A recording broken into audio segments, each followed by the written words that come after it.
मैं कशिश और स्वागत है आपका राजनीतिक गलियारे में।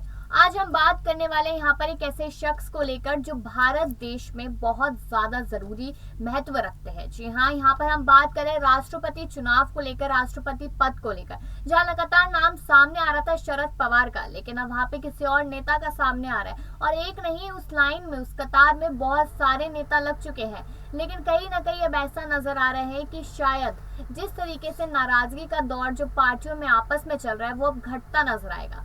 तो हम बात यहाँ पर कर रहे हैं सबसे पहले मुख्तार अब्बास नकवी के बारे में। उनसे भी आप सभी लोग अच्छे से वाकिफ है कि किस तरीके से वो एक बेहतरीन नेता बने। उन्होंने शुरुआत अपने करियर की कैसे की और आज वो एक बहुत ही जाने माने नेता है। यानी कि अगर किसी को उनसे सीखना हो कि राजनीति में कैसे टिका जाता है तो वो बहुत बेहतरीन तरीके से सिखा सकते हैं, इतने ज्यादा जाने जाते हैं। तो यहाँ पर अब बीजेपी कहीं ना कहीं उनका नाम आगे कर रही है। अब उनका नाम आगे हो रहा है तो यहाँ पर शरद पवार जो उम्मीदें लगा के बैठे थे भाजपा से, वो टूटती नजर आ रही है। तो क्या सच में यहाँ पर जो नकवी है वो कुछ करते नजर आएंगे? क्या वो यहाँ पर भाजपा का फैसला मानते नजर आएंगे? या फिर जो बाकी नेता है जिनका नाम आगे किया गया है, क्या उनका नाम आगे आएगा राष्ट्रपति पद के लिए? रही बात शरद पवार की, क्योंकि शरद पवार को यहाँ पर उद्धव को धोखा देना कहीं ना कहीं भारी पड़ता जा रहा है। तो इन्हीं सब चीजों पर चर्चा करने के लिए हमारे साथ दीपक यहाँ पर मौजूद है। तो स्वागत है दीपक आपका। लगातार हम देख ही रहे और हम लगातार बात भी करते हैं महाराष्ट्र को लेकर और राष्ट्रपति पद को लेकर भी हम लगातार बात करें, जहाँ नाम आ रहा था यहाँ पर विपक्षियों की तरफ से कि कहीं ना कहीं शरद पवार को मौका दिया जाएगा। यहाँ पर मीटिंग होती है ममता बनर्जी की, शरद पवार साफ तौर पर मना कर देते हैं।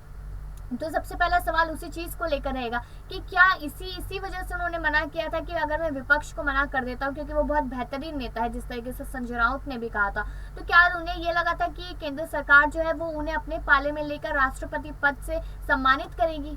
देखिए, सबसे बड़ी बात है कि राष्ट्रपति के लिए कि पहले आने वाले वक्त में जो धार्मिक संप्रदाय इन दिनों मामले चल रहे हैं उनको भी देखा जा रहा है और आने वाले वक्त में केंद्र सरकार की कोशिश ये रहेगी कि विपक्ष को भी साथ ले लिया जाए। विपक्ष कौन होता है? शरद पवार। शरद पवार का नाम सबसे पहले विपक्ष ने खड़ा किया। ममता बनर्जी की जो बैठक थी उसमें सबसे पहला नाम शरद पवार था, फिर उसके बाद फारूक अब्दुल्ला का नाम सामने आया।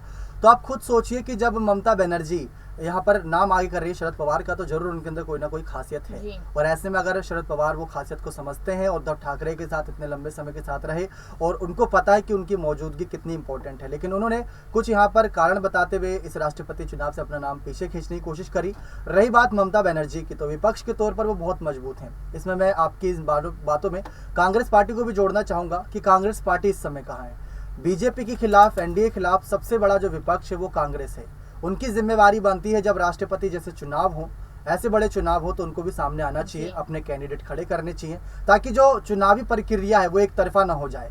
क्योंकि अगर आप देखें, अगर एनडीए समय कोई अपना उम्मीदवार उतार दे तो आसानी से उसके ऊपर मोहर लग सकती है राष्ट्रपति को लेकर, क्योंकि विपक्ष दो नामों को यहाँ पर अभी तक चर्चाओं में लाया, दोनों नामों ने यहाँ पर अपने नाम वापस ले लिए। तो आप खुद सोचिए, विपक्ष यहाँ पर काफी कंफ्यूजिंग चल रहा है। रही बात शरद पवार के फैसले को लेकर, तो केंद्र सरकार के पास इससे भी अच्छे कई सारे नाम हैं।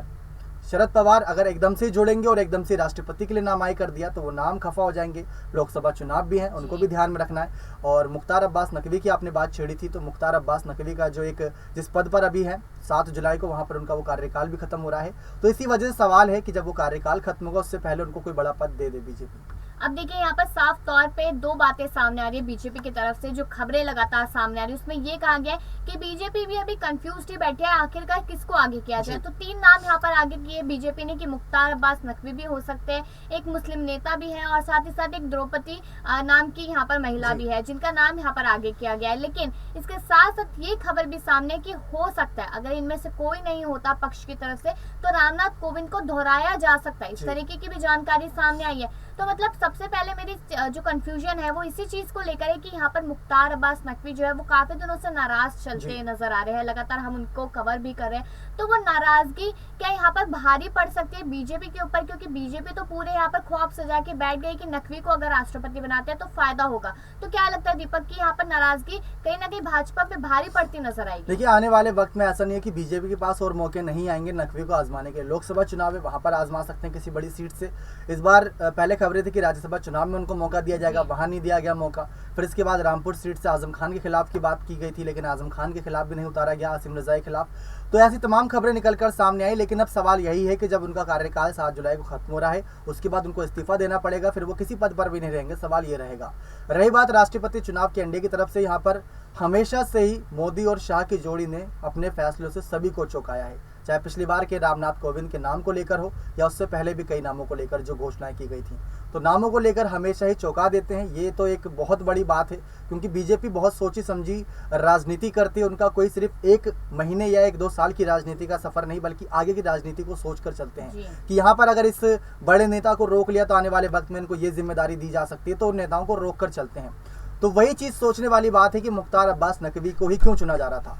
आप सोचिए कि किस तरीके से इस समय धार्मिक सांप्रदाय के जो मामले चल रहे हैं, उन मामलों को लेकर तमाम खबरें जो सामने आ रही है, उसमें मुस्लिम चेहरे के रूप में अगर राष्ट्रपति चेहरे के रूप में एक नाम आगे कर देती है मोदी सरकार, तो वो अपनी इमेज को लोकसभा चुनाव से पहले सुधारती नजर आ सकती है। शायद इसी वजह से इस नाम पर चर्चा थी। देखिए, ऐसा हो सकता है कि मुख्तार अब्बास नकवी को आगे कर सकते हैं, क्योंकि नाराजगी का दौर तो यहाँ पर बीजेपी भी नहीं चाहती कि किसी भी बड़े नेता के साथ नाराजगी चले, क्योंकि चलती है तो कहीं ना कहीं उन्हें उल्टा यहाँ पर नुकसान ही झेलने को मिल सकता है। यहाँ पर आपने पद को लेकर बात की कि शायद बीजेपी अगर आज वो पद नहीं देती है तो शायद कल उन्हें बड़ी जिम्मेदारी दे सकते हैं। तो यहाँ पर एक छोटी सी खबर सामने आई थी यूपी के अध्यक्ष पद को लेकर कि अध्यक्ष का नाम यहाँ जाहिर करेगी। तो थोड़ी सी मैं आपकी राय यहाँ पर लेना चाहूंगी कि लगातार नाम यहाँ पर आ रहा था कहीं ना कहीं अपर्णा यादव का। अपर्णा यादव को लेकर भी बहुत सारी खबरें आ रही थी कि विधानसभा में खड़ा किया जाएगा, नहीं हुआ राज्यसभा में अध्यक्ष पद के लिए। अब 3 जुलाई को नाम घोषणा की जाएगी, वहां पे भी अपर्णा यादव का नाम नहीं। तो क्या लगता है कि लोकसभा में उनको जिम्मेदारी देने की सोचती नजर आ रही है? देखिए, आने वाले वक्त में जिस तरीके से जो यादव परिवार है, मुलायम परिवार, उनके खिलाफ ही शायद अपर्णा यादव को लोकसभा चुनाव में आजमाते नजर आ सकते हैं,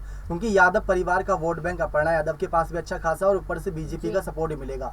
और अपर्णा यादव की अभी तक ऐसे कोई नाराजगी भरा बयान तो सामने आया नहीं बीजेपी के खिलाफ। तो ये कहा जा सकता है कि अपर्णा यादव को शायद कुछ ऐसी शर्तें रखी गई हैं जिनको वो मान चुकी हैं और चुप्पी साधे बैठी हैं किसी बड़े पद को लेकर। बीजेपी में हमने देखा था कई बड़े नेता जैसे शामिल हुए थे, ज्योतिरादित्य सिंधिया, अचानक से उनको कोई नेता पद नहीं दिया गया। लेकिन अगर आज देखें तो बहुत बड़े 9 रत्नों में उनकी गिनती होती है। तो वो एक मान सम्मान बीजेपी देती है अपने बड़े नेताओं को, क्योंकि कोई अगर नेता किसी पार्टी को छोड़कर दूसरी पार्टी में शामिल होता है तो अचानक से किसी बड़े नेता का पद उन्हें नहीं सौंप दिया जाता। आने वाले वक्त में कौन सा पद खाली है, किस पद को लेकर विचार विमर्श करके उनको दिया जाए, उस पद पर अगर उस चुनावी राजनीति में उनको उतारा जाएगा तो कितना सपोर्ट जनता का भी रहेगा, तो वो सब चीजें देखनी पड़ती है। तो मतलब कि माना जा सकता है कि यही वजह है कि किसी और पार्टी को छोड़ के बीजेपी में शामिल होते हैं नेता कि आज नहीं तो कल एक बड़ा पद हमें जरूर मिलेगा। और हमने सेम चीज अगर कांग्रेस की बात की जाए तो कांग्रेस तो ऐसा करती है कि अगर उनके पास आज कोई पद है तो वो भी शायद उनसे छीन ही लेती है। तो इसलिए कहीं ना कहीं कांग्रेस से छूटते जा रहे नेता। तो एक आखिरी सवाल मेरा यही रहेगा मुख्तार यहाँ पर अब्बास नकवी को लेकर कि वो बहुत बेहतरीन नेता है। अगर 1% ऐसा होता है कि अगर बीजेपी यहाँ पर पूरी तरीके से उनका नाम आगे कर देती है तो क्या माना जा सकता है कि शरद पवार जिस उम्मीदों पर बैठे थे यहाँ पर केंद्र सरकार को लेकर वो उम्मीदें टूटेगी और यहाँ पर उद्धव का शरद पे दोबारा से विश्वास करना मुश्किल हो सकता है? देखिए, सबसे बड़ी बात शरद पवार का विपक्ष की बैठक में शामिल होना इस बात की ओर संकेत दे रहा था कि उनका कहीं ना कहीं मन भी था और विपक्ष की बैठक में शामिल क्यों हुए। केंद्र सरकार उन पर यह भी सवाल खड़े कर सकती है कि विपक्ष की बैठक में आप शामिल हुए यानी कि आपकी इंटेंशन थी।